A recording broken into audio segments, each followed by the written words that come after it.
اب وزیر خزانہ نے یہ بتایا ہے کہ شریک حیات کے انتقال کے بعد فیملی پینشن کی مدت 10 سال تک محدود کر دی گئی ہے. اب آپ فرض کریں کہ 10 سال کے بعد بھی اگر کسی مرحوم پینشنر کی شریک حیات زندہ رہی تو کیا وہ مٹی چاٹ کر زندہ رہے گی یا بھیک مانگے گی؟ جس طرح آپ لوگ دنیا میں اپنے اللو تللو کے لیے کشکول لیے پھرتے ہیں.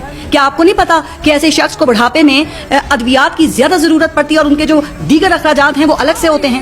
کیا آسمان سے ان کے لیے منوسلوا اترے گا جو اس ریاست نے ان کی ذمہ داری اٹھانے سے بالکل انکار کر دیا ہے؟ آپ نے کیا سوچ کر یہ اعلان کیا؟ کوئی شرم کوئی غیرت بچی ہے آپ حکمرانوں میں؟ نہیں بچی ہے. باتیں ریاست طیبہ والی ہیں اور عمل آپ کے فرعونوں والے ہیں. کیا آپ نے بوڑھا نہیں ہونا؟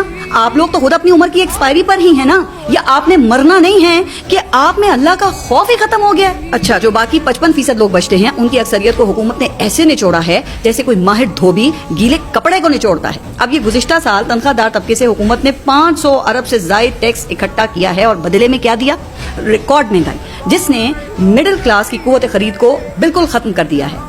اب یہ گزشتہ سال 40% مہنگائی ہوئی تو 100 روپے کی جو چیز تھی وہ 140 کو پہنچ گئی. اب اس سال 6% مزید مہنگائی سے وہ 150 کی ہو چکی ہے. مگر جناب جو آمدنی ہے وہ وہیں کی وہیں ہے. لیکن ٹیکس لینے کی باری آتی ہے تو تنخواہ دار طبقے سے ایکسپورٹرز اور ٹریڈرز کے دیے ہوئے کل ٹیکس سے بھی 5 گنا زیادہ ٹیکس لیا گیا ہے کیونکہ اس طبقے کی کوئی سنوائی جو نہیں ہے. جبکہ آپ کو پتا ہے کہ ٹریڈرز نون لیگ کے ووٹر اور سپورٹر ہیں. اب مفتاح اسماعیل ان ٹریڈرز کو ٹیکس نیٹ میں لانے کی آرزو لیے جاب سے فارغ ہو گئے. موجودہ وزیر خزانہ نے بھی اب یہ تاجر دوست اسکیمز اور کئی دیگر حربے استعمال کیے لیکن وہ ناکام رہے.